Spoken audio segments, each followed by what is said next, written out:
Kausap ko na yung mga kapatid ko, pinapauwi ko yung kuya namin at pinapapalit ko yung uncle namin doon para pwedeng sumali yung kuya ko sa pangangampanya ng mga senators.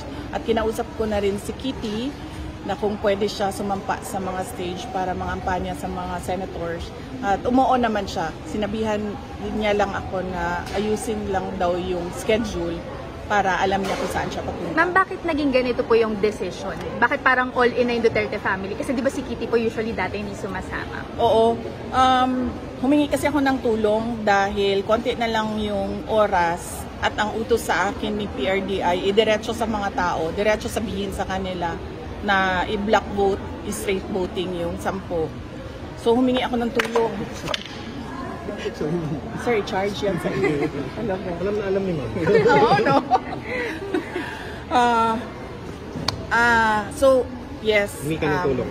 Humingi ako ng tulong sa mga kapatid ko dahil para maraming areas ang makover in a short span of time. So, umuo naman si Kitty. Basta sinabi lang niya na ayusin yung schedule at ipaalam sa kanya. Ma'am, anong pointers niyo po for Kitty? Kasi first time niyang sasampa sa stage with the speech na national.